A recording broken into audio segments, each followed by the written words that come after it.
Bom, estão me escutando? Sim? Bom dia, pessoal. É uma honra estar aqui hoje ao lado do Rodrigo. Eu estava brincando com ele que hoje os papéis se inverteram, porque quem acompanha o tema do Real Digital já deve ter visto a gente falar sobre o tema, e é sempre o Rodrigo que me faz perguntas. Hoje vai ser ao contrário, sou eu que vou fazer perguntas para ele. Muito obrigada por todo mundo que está aqui. Espero que a gente corresponda às expectativas a respeito do tema. Então, vamos lá. Podem me chamar de Fran, tá? Eu faço parte do Itaú Digital Assets e nos últimos 2 anos eu venho tocando projetos sobre Real Digital lá no banco. O Bacen desde 2021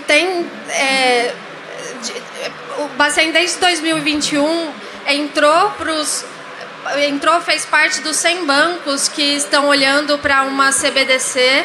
Eu não sei se todo mundo aqui sabe, mas CBDC é Central Bank Digital Currency, que são moedas digitais do Banco Central. E o Brasil está como precursor desse tema na América Latina.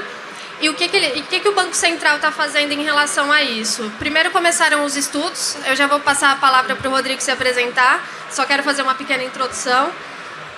Primeiro começaram os estudos da moeda, depois eles lançaram o Leaf Challenge, que foi um desafio para empresas do mundo inteiro para submeterem casos de uso de uma possível moeda digital brasileira. E agora, depois dos cases enviados e concretizados, a gente vai para uma próxima etapa, que é a etapa de piloto. E o Banco Central vem fomentando isso através desses protótipos, projetos, workshops, eventos. E o Itaú sempre esteve lado a lado ao regulador tocando esse tema, porque a gente quer fazer parte do que a gente chama que vai ser o futuro do sistema financeiro nacional. Bom, vamos lá. Tô com a minha colinha aqui. Minha primeira entrevista, hein, gente? Me deem um crédito aí. Bom, nessa trajetória tem uma entidade que se destacou muito, que é a Fenasbac. E eu vou pedir para o meu colega aqui de vários eventos e diretor de inovação da Fenasbac contar um pouco quem é ele, quem é o Rodrigo na fila do pão e qual que é o papel importante que a Fenasbac tem feito para contribuir para o futuro do sistema nacional. Obrigado, Fran. Primeiro é uma honra estar aqui, ser chamado para o painel com vocês e discutir um pouco com um dos parceiros que estavam no Lift Challenge, que mandaram propostas e casos de uso para a criação do Real Digital. O Rodrigo na fila do pão, a história é longa, eu vou fazer ela curta. Eu sou filho de mineiro com carioca, nascido no quadradinho do Goiás, tem gente que chama aquilo de Brasília. Eu ganhei um computador quando mal existia freezer. Meu pai, por trabalhar na Embratel, a gente recebeu um CP500 da Prológica. Eu tinha 8 para 9 anos de idade, isso aí é 83. Então eu tenho e-mail desde 83. Eu acesso a internet, que não é internet, desde 83. Eu sou um dinossauro da inovação tecnológica já. E há 10 anos atrás eu tive a possibilidade de entrar para a Federação Nacional dos Servidores do Banco Central. Então, o primeiro disclaimer eu não sou do Banco Central, nunca fui do Banco Central, nunca serei, não sei, né? Só Deus sabe o caminho da vida. Mas a gente assumiu, numa oportunidade que a gente teve, os laboratórios de inovação financeira e tecnológica do Banco Central. O Banco Central estava num momento muito especial, que era procurar um arranjo, um desenho, um espaço para fomentar ainda mais a inovação financeira e tecnológica. Isso é virada de 17 para 18. Eu estava na federação nessa época. Existiam algumas referências. Uma das grandes referências era chamada Fintech Accelerator, do Bank of England. Então, você imagina, você tem um regulador fazendo uma aceleração de fintechs. Essa é a referência. E a gente fez esse desenho, então, no Brasil, para que você pudesse ter um espaço de inovação, um centro de inovação, para que você acelerasse inovações financeiras tecnológicas. Então, desde então, a gente opera isso com o regulador, coordena isso com o regulador. A federação é a Federação Nacional de Associações dos Servidores do Banco Central. A gente tem hoje mais de 400 pessoas trabalhando na federação, nas associações. A gente representa hoje mais de 4.200 associados, desde servidor na ativa, servidor apresentado. E a gente tem clube. Então, dependendo onde você pergunte no Brasil... O Itaú também tem, hein? Isso. Quando fala assim... quando a gente fala assim, a federação é a federação das ASBACs. O pessoal fala, o clube. Aí você fala, não é o clube. A gente tem clube. Né? Então, às vezes se confunde uma figura com a outra. E você falou, ano passado, acho que foi um ano super importante para a federação, foi um ano muito importante para o Banco Central, e foi um ano muito importante para o sistema financeiro do Brasil, porque a gente operou 3 laboratórios ao mesmo tempo, o Lift Lab, que é histórico desde 2018, o Lift Learning, que é um braço que a gente faz iniciativas com universidades e faculdades, alunos, professores e pesquisadores, mas teve uma edição especial chamada Lift Challenge Real Digital, quer dizer, um laboratório exclusivo para discutir, e acho que é super importante fazer a ressalva, para discutir caso de uso de uma possível moeda digital brasileira. Repara, o Banco Central não foi atrás de tecnologia de moeda, ele foi atrás de caso de uso da moeda digital. Por causa disso, você teve que apresentar a tecnologia. Mas a grande discussão foi para que serviria uma moeda digital, e eu acho que essa é parte do papo de hoje. Sim.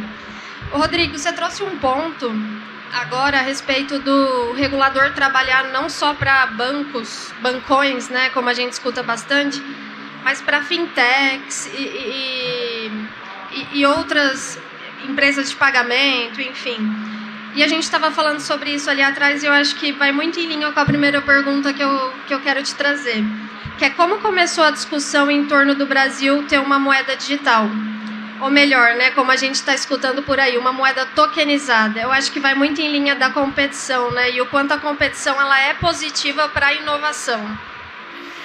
É super interessante você puxar o tema de competição, porque o Banco Central é desse regulador no mundo que tem uma agenda estratégica aberta, que no caso dele chama BC Hash, Agenda BC Hashtag. Ela chamava Agenda BC+. Quer dizer, você tem um regulador no Brasil que diz, além de garantir estabilidade da moeda, para garantir poder de compra, né, com políticas monetárias, o regulador brasileiro, o Banco Central brasileiro diz, olha, me interessa a competitividade no sistema financeiro. Me interessa a inclusão no sistema financeiro, me interessa a transparência do sistema financeiro, me interessa a educação financeira, cidadania, educação financeira, e me interessa a sustentabilidade financeira. Então, o Banco Central brasileiro ele tem 5 dimensões de agenda que você pode chamar agenda para futuro. A competitividade é uma dessas agendas-chave. E a gente sabe que triggers tecnológicos, disparos tecnológicos, pulos tecnológicos reorganizam o espaço competitivo. E isso aconteceu, no mínimo, em 2008. Quer dizer, né, você pode fazer um olhar de 20 anos atrás, quando a gente está falando de STR e SPB no Brasil, eu sei que a tecnologia é muito antiga, mas quando você está falando de boleto, quando você está falando de TED, quando você está falando ali em 12, 13, de rearranjo das cadeias de pagamento de cartão de crédito, de adquirente, de maquininha, de POS, você vê um contínuo de inovação encabeçada ou acelerada ou direcionada pelo regulador brasileiro. A gente tem um regulador inovador e isso é uma das grandes questões de atratividade hoje no famoso mundo cripto no Brasil. Porque o mundo cripto, o mundo disruptivo, o mundo que acha que Estado-nação não faz sentido, acha que o Brasil faz mais sentido por causa do nosso regulador. Então, as conversas de eletronificação, digitalização, né, no regulador, elas começam, na verdade, no começo dos anos 2000. Você tem conversas profundas de pagamento instantâneo a partir de 2004. Você tem paper publicado pelo Banco Central sobre uma moeda digital em 2017. O paper é escrito antes, o paper está escrito em 15. A publicação é de 17. Então a discussão de uma moeda digital, de uma futura moeda digital no Banco Central, ela tem mais de uma década. Tem uma frase que eu adoro, que é o seguinte: demora 10 anos para uma banda fazer sucesso do dia para a noite. Então você tem 10 anos para do dia para a noite você está falando de moeda digital. Então, rastrear esses últimos 10 anos e o que o Banco Central, né, e não só o Banco Central, mas os players do mercado estão falando nos últimos 10 anos, acho que é importante para entender por que a gente está aqui hoje. Sim.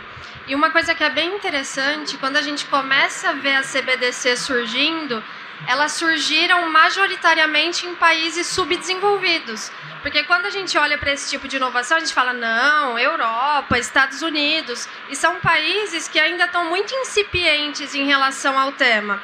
E por que isso? Porque cada país, cada banco central tem um motivador para lançar a sua moeda.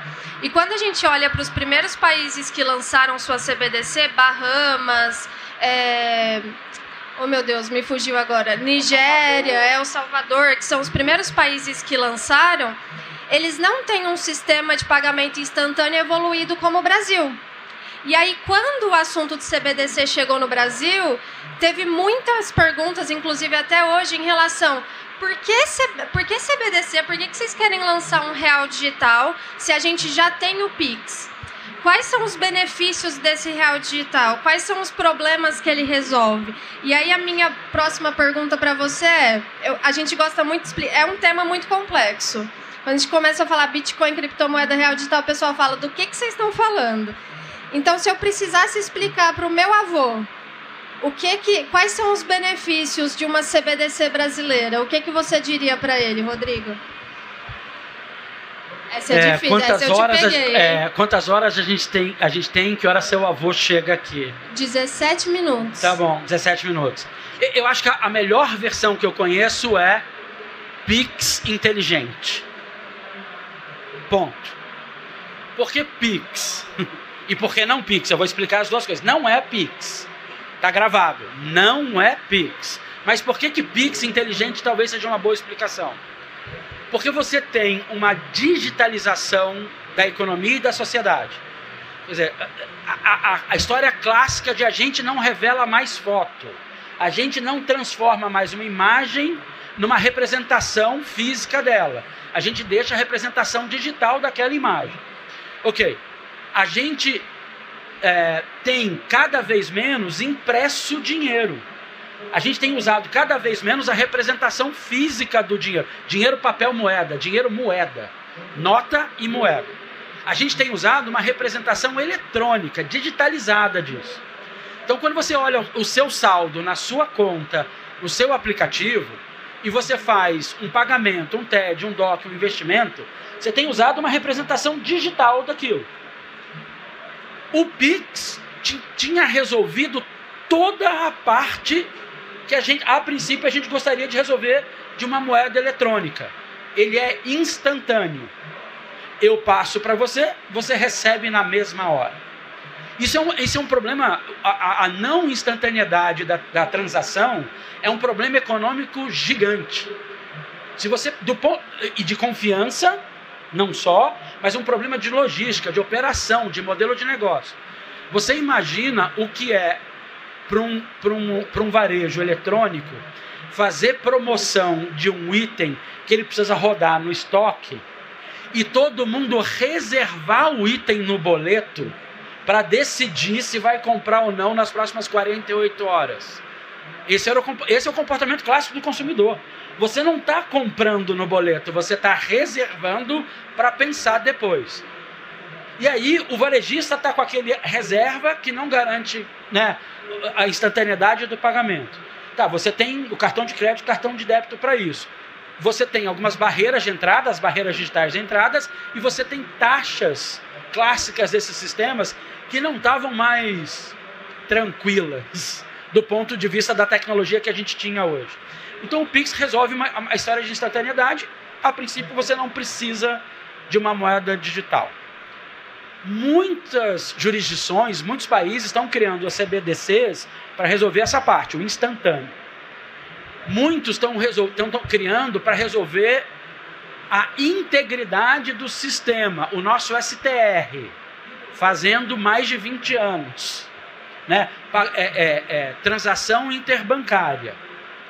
A gente, com isso tudo resolvido, faltava uma coisa, que é uma lição de uma moeda criptográfica privada chamada Bitcoin. E depois disso, do que a rede Ethereum trouxe. A ideia de eu poder programar essa transação. A programabilidade desse dinheiro, a inteligência dessa transação eletrônica, faltava no nosso sistema. E a inteligência é condicional. Se, então. Repara, o caso clássico mais citado, eu quero comprar o seu carro. Eu transfiro o dinheiro antes de você me passar o DUT, ou você me passa o DUT antes de eu transferir. Travou a negociação. Eu preciso confiar na contraparte. Eu preciso achar um intermediário que eu confie. Um intermediário físico. Custa caro, ele tem responsabilidade, ele precisa cobrar pela insegurança agora dele não receber. Quando você transforma isso num contrato inteligente, aonde eu não transfiro o dinheiro para você, eu transfiro para o contrato. Você não transfere a titularidade para mim. Você transfere para o contrato, eu resolvi um monte de coisa no sistema financeiro e econômico de um país. Pegadinha, as duas coisas têm que ser digitais. Senão, não adiantou de nada. Então, o DUT, a representação do título da propriedade tem que ser digitalizada, o token do ativo, o token, né, o asset token, e a moeda tem que estar digitalizada, o real digital, em todas as suas formas. O real digital é um termo guarda-chuva. Tecnicamente, ele tem formas diferentes, mas ele vai servir para a mesma coisa, para eu fazer uma transação inteligente com alguém que eu não preciso mais confiar. Eu confio no contrato, eu confio na transação. Tá certo eu afirmar que o Pix trouxe eficiência para pagamento instantâneo e que o objetivo do Real Digital é trazer eficiência para outros serviços financeiros, como a venda de veículos, venda de imóveis, até o nosso próprio projeto que a gente tocou no desafio do Lift Challenge, o Cross Border? Eu acho que está certíssimo. O que eu acrescentaria é dizer, e serviços financeiros nunca antes imaginados.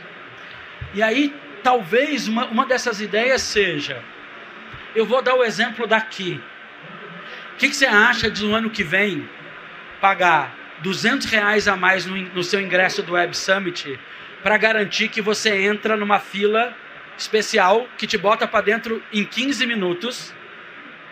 E se você não entrar em 15 minutos, eles te pagam, não só os 200 de volta, mas te pagam mais 200. Esse serviço é um contrato inteligente que vai reger, baseado, né, numa moeda digital, baseado em IoT, internet das coisas, aonde em algum momento vai ter que dizer, conta chegar a partir do momento que você está em que distância no seu GPS. Conta ter entrado a partir de que momento, é a leitura do QR Code ou não. Esse é um serviço financeiro. E aí, em cima disso, alguém vai fazer um seguro de atraso, né, de fila de um evento para 20 mil pessoas. Em cima disso, alguém vai fazer um hedge de câmbio para estrangeiro pagar. E em cima disso, em cima disso, em cima disso. Então, a programabilidade de dinheiro, você faz Lego de dinheiro. Tudo é uma pequena peça que se encaixa no anterior. E isso é extremamente revolucionário. Sim. Bom, você falou de Bitcoin, né, lá no começo, polêmico. Não vamos falar de Bitcoin aqui. Pode. Só que tem um fator muito legal que é, estamos utilizando a tecnologia da Bitcoin e estamos utilizando a tecnologia do Ethereum, né, que você trouxe. E muito se fala em relação a isso, porque as pessoas que começaram com as criptomoedas lá atrás valorizam muito a descentralização. Como que o Banco Central, o regulador, que é centralizado, está lidando com esse desafio de trabalhar com esse tema descentralizado? É agora que eu finjo o ataque cardíaco e saio da conversa. Polêmico. Se eu não fiz o disclaimer que eu acho que eu não fiz, eu vou fazer agora. Tudo que eu falo é opinião minha. Não é da Federação de Servidores do Banco Central, muito menos do Banco Central. Idem aqui, hein? Idem aqui. Ótimo. A gente, como sociedade, está tentando resolver um problema essencial chamado confiança entre partes que não se conhecem. Confiar em mãe, confiar em pai, confiar em amigo de infância é algo que a gente resolveu mais ou menos e está disposto a pagar o preço quando dá errado. Confiar num fornecedor, confiar num contratante, num contratado, num prestador de serviço, é algo que a sociedade está tentando resolver há milhares de anos. Existem tecnologias e arranjos sociais para isso. Da parte bancária, a gente criou a instituição financeira chamada os bancos comerciais. A gente criou as ETVMs, a gente criou, né, as cooperativas de crédito, tem outros arranjos. E a gente criou figuras e tecnologias para resolver. O blockchain, a tecnologia usada pelas criptomoedas e provavelmente pela grande maioria das CBDCs, né, moedas digitais centralizadas por Banco Central, é uma das tecnologias que faz essa promessa. A gente pode descentralizar. Eu não conheço nenhuma solução que seja 100% uma coisa ou 100% outra. Eu não acredito na descentralização total do sistema financeiro. Como eu não acredito na centralização total do sistema financeiro. Eu não tenho um único banco, chamado Único Banco do Brasil. Eu tenho várias instituições financeiras com características e desenhos diferentes, que têm produtos e serviços diferentes. E o Banco Central brasileiro tem aberto possibilidades de novas figuras. A gente estava conversando sobre iniciador de pagamento, que é uma figura que muda o cenário de como a gente opera finanças. O Banco Central criou uma figura nova chamada encaminhador de proposta de crédito, sem falar de SCPs, SCDs, as próprias cooperativas. Então, onde o Banco Central se inspira? Ele se inspira na ideia da descentralização. Ele tem essa declaração, o Banco Central e a moeda digital brasileira se inspira em DeFi. DeFi, Decentralized Finance. Se é para continuar em inglês, as DeFi as possible. O que significa que não é 100% DeFi. É até onde a descentralização pode ir. A minha visão é, o Banco Central está desenhando um círculo e dizendo, dentro desse círculo existem ativos regulados. Dentro desse círculo existe a moeda do Banco Central. Aqui dentro, você tem um lugar para reclamar se der errado. Qualquer coisa fora desse círculo, a gente não se envolve nele. Então você vai poder fazer apostas DeFi, entendendo que você não tem ninguém para reclamar do que acontecer para o lado de fora desse círculo. A inspiração de DeFi está dentro, o DeFi está fora. O 100% DeFi está fora. A inspiração está dentro. Contrato, know your transaction e não necessariamente know your customer. Account abstraction está sendo conversado dentro do Banco Central para os mais aficionados, né? Então, a gente está conversando coisas extremamente avançadas, mas assim, eu não posso ter uma carteira que opera ativos regulados e ativos não regulados e deixar você trazer um ativo não regulado que eu não sei a origem dele para um espaço regulado. ZK Proof, tudo que vocês, né, entendem hoje de ponta, está sendo discutido aqui dentro desse círculo de ativos regulados de uma moeda de Banco Central. Eu até dei um sorrisinho aqui, porque é muito gratificante fazer parte disso. Porque quando eu escutava, antes de eu terminar a faculdade, quando eu escutava Banco Central e Fenasbac, enfim, eu falava, gente, deve ser tão quadrado isso. E aqui a opinião da Fran, hein? Pelo amor de Deus. E aí, quando eu comecei a entrar nesse mundo, eu vi o benefício que é a gente conseguir co-criar coisas junto com o Banco Central. E ao longo do ano de 2022, nós trabalhamos juntos no projeto do Lift Challenge, e a abertura das pessoas do Banco Central, da Fenasbac, para escutar o que a gente tinha para trazer de disruptivo. Eu lembro até em determinado momento que a gente trouxe uma sugestão lá e provocaram a gente, não, traga algo mais disruptivo. Aí a gente falou, opa, o Banco Central falando para a gente trazer algo mais disruptivo. E aí eu queria que você falasse rapidamente o que você vê de benefício do regulador tão próximo das fintechs, dos bancos, e o que vocês tiveram de aprendizado nesse tempo que a gente trabalhou juntos? Não a gente, Itaú e Banco Central, mas todas as empresas do ecossistema. Não. O bacana é lembrar para todo mundo que no ecossistema Lift a gente está chegando a 100 projetos desde 2018. O Itaú teve um projeto importante agora no Lift Challenge. Como existiam projetos de CPF de verdade, a pessoa não tinha CNPJ. Então, a gente teve projeto de pessoa física que não tinha CNPJ. Projetos super bacanas que foram acelerados e desenvolvidos nesse ecossistema. Acho que o ecossistema Lift ele tem algumas variações, mas essencialmente, do ponto de vista do regulador, é aprender com a iniciativa privada e com o que ele mesmo tem chamado de o lado criativo.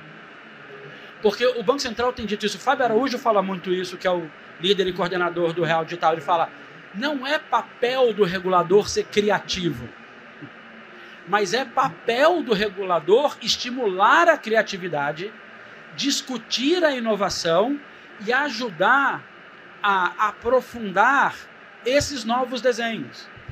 Porque é extremamente frustrante do ponto de vista do inovador, do empreendedor, da instituição financeira, investir num caminho, num modelo de negócio que vai demorar 2, 3 anos para ficar maduro, para ter um produto, para na hora que ele lançar, o regulador falar, não entendi, não sei se impacta positivo ou negativamente para a sociedade, é melhor eu pedir para você suspender. E essa é a posição correta de um regulador.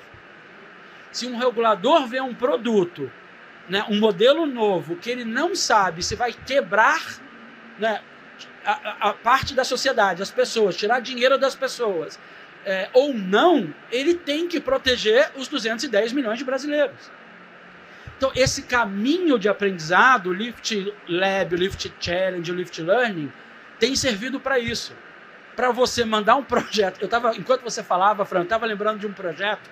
Eu não vou dar nome, porque não precisa. Mas o projeto era mais ou menos assim. A gente vai tokenizar o Pix. Não pode. Tá, e depois que a gente tokenizar, então a gente vai ter um token de Pix. E aí a gente vai usar ele para fazer câmbio. Isso, não pode. Ok. E a gente vai usar o câmbio com stablecoin de moeda americana, europeia. Isso, não pode. E aí vai usar em iniciativas de DeFi. Isso, também não pode. Aí vai trazer de volta, vai trocar de novo por Pix e vai deixar a pessoa sacar. Isso, não pode, entra o projeto. Porque não pode que define um projeto que entra ou não. É essa brincadeira do regulador, fala assim, dá para ser um pouco mais inovador, dá para trazer coisas que eu não estou pronto, não tem regulação para isso, mas que você, na sua opinião, seja importante para a população brasileira, traz e a gente vai discutir. Que tecnologia, e aí como é que essa tecnologia habilita o princípio da regulação? Eu consigo fazer Know Your Customer? Consigo. Eu consigo garantir, eu consigo fazer AML? Consigo. Eu consigo garantir rastreabilidade de onde veio esse fundo? Consigo. Eu consigo provar que esse token do lado de lá tem reserva de verdade, ele representa um outro ativo e esse ativo tem... Consigo. Se você me prova que eu consigo fazer tudo isso, o regulador está pronto para mudar a regulação. Deixa eu fazer uma rapidinho, eu sei que a gente está no limite do tempo. E depois tem uma última. Lembra, o regulador não pode, nesse exato momento, emitir uma moeda eletrônica. Ele está mudando a regulação. Ele pode imprimir papel, ele pode cunhar moeda. Como a moeda eletrônica é bom para o Brasil, a regulação vai mudar para que ele possa apertar um Enter. Eu adoro falar isso. Adoro essa imagem de alguém apertando um Enter e fazer moeda. A regulação está mudando para isso, toda a regulação vai mudar desde que seja bom para toda a sociedade e não para pequenos grupos da sociedade. Bom, a Raquel deixou eu fazer uma última pergunta aqui. Obrigado, Raquel. Eu tenho certeza que está todo mundo aqui para saber. O Banco Central, a Fenasbac, estudaram por muito tempo lançar um real digital. A gente teve a segunda etapa, que foi o Lift Challenge, que a gente falou bastante. E agora a gente vai para uma terceira etapa, que é o piloto do real digital.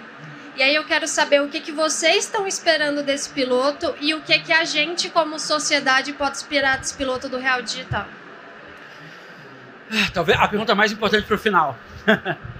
Nesse exato momento, o caminho de inovação da criação da moeda do real digital, ele continua.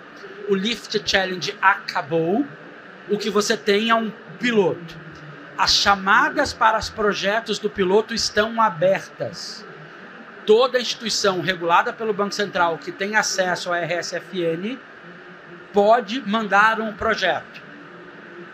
E o projeto não precisa ser individual. Então, toda a instituição que está habilitada para mandar o projeto pode dizer, sou eu que estou mandando, a responsabilidade é minha, mas eu tenho um consórcio de empresas aqui, outras figuras de mercado financeiro, bancário, outras figuras de mercado do espaço tecnológico que estão comigo no projeto que eu estou mandando. Primeira expansão. Segundo, para que a gente está fazendo esse piloto? Depois de você estudar 9 casos de uso extremamente interessantes, de remessas de uma moeda digital, Brasil-Colômbia, de uso de armário inteligente, de criação de crédito para pequeno agricultor brasileiro, né? Depois de você estimular os casos de uso, você entendeu que você precisa criar uma infraestrutura básica, baseado numa blockchain que já foi escolhida, Hyperledger, Bezo, que garanta segurança e privacidade para todos que usem essa rede. Instituições financeiras e o cidadão. Então, é isso que a gente vai fazer no próximo 6 meses, 10 meses, 12 meses, 18 meses. Garantir que a gente crie essa infraestrutura que garanta segurança e privacidade. Você quer uma rede que não possa ser atacada, é uma rede privada, né, como redes de Banco Central devem ser, aberto à discussão depois do painel, né, é uma rede privada, mas que você tem que garantir segurança e privacidade. Então, quando eu fizer, o caso de uso é um cidadão comprando um título do Tesouro Público de outro cidadão. Então, quando eu, Rodrigo, for comprar o tesouro tokenizado que está com a Fran, eu quero preservar essa informação da rede inteira. Eu não quero que, além do meu banco, ninguém saiba quanto eu paguei por isso, por exemplo. Então, existe uma questão de privacidade. Eu não quero que a pessoa saiba da onde vieram meus fundos ou se eu estou pegando um empréstimo para comprar. Então, você tem algumas questões de privacidade e segurança da rede que você só descobre fazendo. Como a gente tem clube, a metáfora que eu mais gosto é dizer o seguinte: o jeito mais caro de saber se um parque aquático com toboágua vai atrair pessoas no seu clube é construindo o parque aquático. Então, o que a gente está fazendo são passos anteriores. Faz a piscininha. Faz o primeiro escorregador. Vai construindo e garantindo segurança e privacidade. Depois disso, centenas de casos de uso. Por enquanto, um caso de concentrado.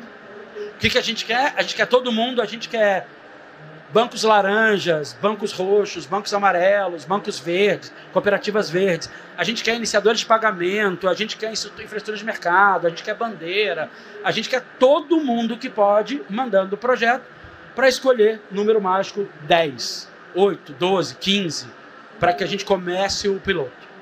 E não é só um, né? Eu gosto muito de falar sobre isso. São todos esses juntos que vão construir o futuro do sistema financeiro nacional. Muito obrigada, Rodrigo. E obrigada a todo mundo que assistiu até agora.